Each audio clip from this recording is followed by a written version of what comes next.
दिल्ली में कार धमाके के बाद पूरे सिस्टम में हलचल है। सुरक्षा एजेंसियां जांच में जुटी हैं, लेकिन दूसरी तरफ साइबर अपराधियों ने इसी घटना को नया हथियार बना लिया है। ठग खुद को एटीएस अधिकारी बताकर लोगों को कॉल कर रहे हैं और कह रहे हैं आपका नंबर दिल्ली ब्लास्ट में मिला है, आप जांच के संदिग्ध हैं। आज धामनोद के देवराम पटेल थाना आए थे। उनके द्वारा ये बताया गया कि उनको एक फेक कॉल आया था। सामने वाला ये बता रहा था कि वो एटीएस पुणे से बोल रहा है और आपके जो भी फ़ोन नंबर मिले हैं वो अभी जो टेररिस्ट एक्टिविटी हुई है उसमें आपके फ़ोन नंबर पाए गए हैं, इसलिए आप कमरे में जाइए और हर आधे घंटे में उनको मैसेज करिए कि आप सेफ है। तो चूंकि वो समझदार निकले और उन्होंने थाने में आके मुझे ये संपूर्ण घटना बताई और मेरे द्वारा उनसे वीडियो कॉल पे बात करी गई, तो ये क्लियर हो गया कि ये फेक कॉल है। तो मैं आप लोगों को सबको ये अवेयर करना चाहता हूँ कि यदि कोई पुलिस का सेटअप लगा के पुलिस की वर्दी में वीडियो कॉल करता है और ये बोलता है कि आपके पार्सल में ड्रग्स है या आपका बच्चा 376 में हमारे यहाँ बंद है या आपके टेररिस्ट से कुछ लिंकेज मिले हैं, तो ये फेक कॉल है, आप ये मानिएगा, क्योंकि कभी भी पुलिस वीडियो कॉल पे नहीं बात करती है। धार के रहने वाले एक व्यक्ति को भी ऐसा ही कॉल आया। फोन पर सामने वाला खुद को एटीएस अधिकारी बता रहा था और धमकी दे रहा था कि नंबर ब्लास्ट में मिला है और तुरंत पूछताछ पूरी करनी होगी। कॉल की भाषा और तरीके से आवाज में रौब झलकता था, जिससे आम आदमी आसानी से डर जाए। कॉल सुनने वाले व्यक्ति ने समझदारी दिखाई, घबराने की बजाय थाने पहुंचकर पूरी बात थानेदार को बताई। पुलिस ने जब नंबर की जांच की तो पता चला ये कॉल साइबर ठगों का नया पैतरा है, जिसमें आतंकवाद के नाम पर डराकर पैसे ऐंठने की कोशिश की जाती है। दिल्ली ब्लास्ट में लगभग 13 लोगों की मौत की खबरें सामने आई है, जिसमें इस मामले के बाद कहीं ना कहीं ठग के जो गिरोह है वो भी सक्रिय हो चुके हैं। वह लगातार कहीं ना कहीं फोन लगाकर आम जनता को इसका शिकार बना रहे हैं। ऐसा ही मामला मध्य प्रदेश के धार जिले में सामने आया है, जहां पर एक व्यक्ति को दिल्ली में बम ब्लास्ट के मामले में लेकर उनको कब्जे में लेने का प्रयास किया गया। ये जानते हैं हमारे साथ में ऐसे ही वो व्यक्ति जुड़े हुए हैं जिनके पास इस संबंध में फोन आया और एटीएस का नाम बोलकर उनको इस मामले में शामिल होने के लिए बताया जा रहा है। आइए जानते हैं पूरी जानकारी हम उन्हीं के साथ में। क्या नाम है आपका? देवराम पटेल। आप कहाँ के निवासी? मैं इंदौर का निवासी हूँ। क्या कुछ मांगा? एक अन्य नंबर से आपके साथ में जो फोन आया था? एक अननोन नंबर से मेरे पास कॉल आया, जिसमें ये कहा गया कि हम भोपाल पुलिस हेडक्वार्टर से सीनियर इंस्पेक्टर बोल रहे हैं। बोले अभी दिल्ली जो ब्लास्ट हुआ है उसमें और इसके पहले जो जम्मू ब्लास्ट हुआ था उनमें आपका मोबाइल नंबर ट्रेस हुआ है, जिससे अवैध गतिविधियां संचालित की जा रही हैं। तो अब आप भी उसमें शामिल, ये माना जा रहा है कि आप उसमें शामिल हैं। तो इस तरह से उन्होंने जानकारी लेने की कोशिश की और डराने की कोशिश की, ताकि व्यक्ति भयभीत हो, डरे और उनके उसमें फंसे। तो मैंने कहा भैया मैं तो गांव पे रहता हूँ और इस तरह का मुझे कोई जानकारी नहीं है।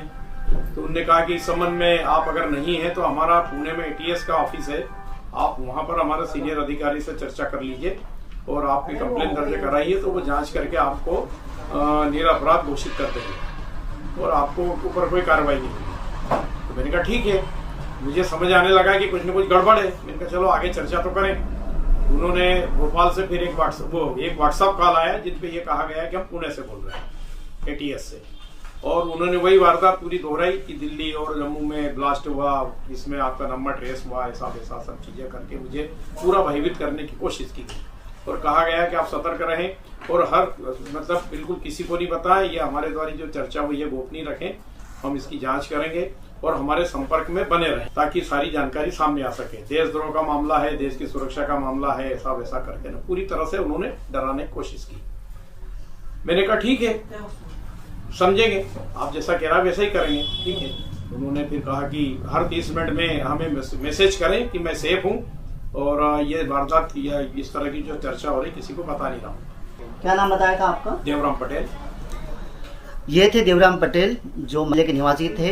ये दिल्ली ब्लास्ट और जम्मू को लेकर ये इस घटना का शिकार हो चुके हैं। हालांकि इनकी सतर्कता से ये बच चुके हैं। पर ये खबर हमारे लिए नहीं, ये आपके लिए है। कहीं ना कहीं आपको भी, आम जनता को इसमें सतर्क होना जरूरी है। दिल्ली ब्लास्ट हो या फिर मध्य प्रदेश के साथ 12 राज्यों में चल रही एसआईआर की समीक्षा, एसआईआर की गणना में भी साइबर ठगों ने सेंधमारी कर ली है। साइबर ठग एसआईआर के नाम पर लिंक भेज रहे हैं। साइबर क्राइम और गृह विभाग ने एडवाइजरी जारी करते हुए कहा है कि यदि किसी अनजान व्यक्ति का फोन आए और वो कहे कि आपके एसआईआर फॉर्म के लिए आपके मोबाइल पर एक ओटीपी भेजा गया है, कृपया वो हमें बता दें, तो किसी भी स्थिति में ओटीपी साझा न करें। आप स्पष्ट रूप से कहें कि मैं इस विषय में केवल ऑफिस जाकर ही बात करूंगा या अपने बीएलओ से ही संपर्क करूंगा। यदि इसके बाद भी फोन करने वाला व्यक्ति दबाव डाले, धमकी दे या ओटीपी बताने पर जोर दे तो तुरंत पुलिस की मदद लें, अपने स्थानीय थाने में इसकी सूचना दें और ओटीपी किसी भी व्यक्ति को ना दें, चाहे वो खुद को किसी भी विभाग का कर्मचारी क्यों ना बताए। साइबर विशेषज्ञों के मुताबिक एपीके फाइलें गूगल प्ले स्टोर की आधिकारिक ऐप नहीं होती हैं। इन्हें इंस्टॉल करते ही फोन में रिमोट एक्सेस वाला मॉलवेयर सक्रिय हो जाता है। हैकर आपके मोबाइल की screen, banking app, WhatsApp, gallery और ओटीपी तक पढ़ सकता है। यानी ठगी के लिए सीधा रास्ता, आपका पूरा फोन उसकी मुट्ठी में। देखिए, जो भी सामयिक विषय या मुद्दे होते हैं, साइबर ठग भी उन्हीं विषय को लेकर ठगी करते हैं। जैसे पहले कोरोना की महामारी आई तो कोरोना को लेकर जब युद्ध की स्थिति बनी तब सैनिकों के फंड को लेकर कई फर्जी अकाउंट्स या फर्जी नंबरों से कॉल आए। और अब जब चूँकि एसआईआर चल रहा है और पूरे प्रदेश में निर्वाचन की इस महत्वपूर्ण प्रक्रिया में सभी लोग जो कि युवा हैं वोट डालने का मताधिकार इनके पास है, उन सब के पास ये एसआईआर की प्रक्रिया को सामना करना पड़ेगा। एहतियातन के तौर पर साइबर क्राइम के द्वारा ये एडवाइजरी जारी की गई जिसमें कि आप किसी भी तरह अन्य अनधिकृत व्यक्ति को किसी तरह का ओटीपी या किसी तरह की जानकारी शेयर न करें। पुलिस का कहना है कि असली एटीएस या कोई भी सुरक्षा एजेंसी कभी भी फोन पर इस तरह की पूछताछ नहीं करती है और न ही किसी से पैसे या निजी जानकारी मांगती है। ऐसे कॉल आए तो तुरंत नजदीकी थाने में सूचना दें। दिल्ली धमाके के बाद पूरे देश में ऐसे कॉल बढ़ने की आशंका जताई जा रही है। दिल्ली धमाके की आड़ में चल रही साइबर ठगी का ये नया रूप सुरक्षा एजेंसियों के लिए भी चुनौती बन गया है, लेकिन जागरूकता ही इसका सबसे बड़ा हथियार है।